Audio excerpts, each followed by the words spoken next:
Morning, boys and girls. Today we are going to be looking at the text structure sequencing. As you're thinking about sequencing, I want you to think about following directions for a recipe and those words that you would use. The first, next, then, finally, before, after, during, and maybe even meanwhile.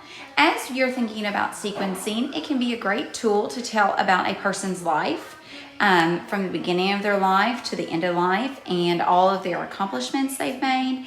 It's also a great way to give a timeline of any event. Maybe we could do a sequence of events as far as the building of the middle school and us moving over to the middle school once that building is done.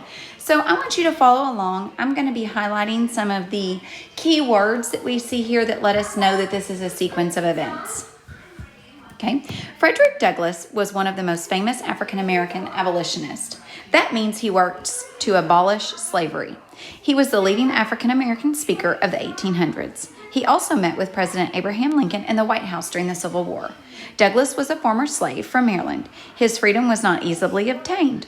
As a child, his master's wife taught him how to read and write.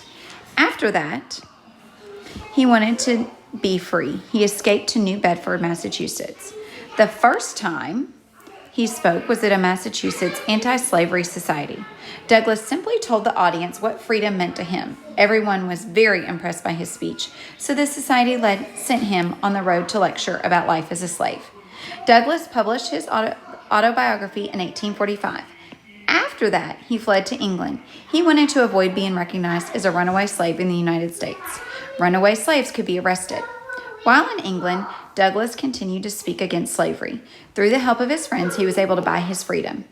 2 years later, Douglass returned to the United States. He created an anti-slavery newspaper. He also aided in the Underground Railroad.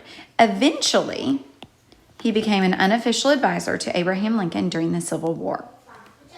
So when we look at this text, we can see after that, the first time, after that, 2 years later, and eventually. Those words would all lead us to know that this is a sequencing.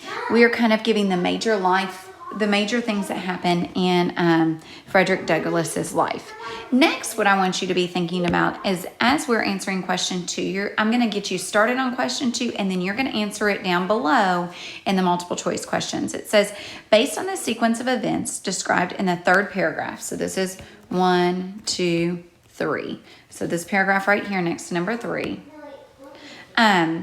What event occurred after Douglass spoke at the Massachusetts Anti-Slavery Society? So we're going to look in here, and I'm going to reread this, and then I want you to make your choice. The first time he spoke was at the Massachusetts Anti-Slavery Society. Douglass simply told the audience what freedom meant to him. Everyone was so impressed by his speech. So the society sent him on the road to lecture about life as a slave. So now I want you to come down here and decide which of these things happened after he spoke at the Anti-Slavery Society.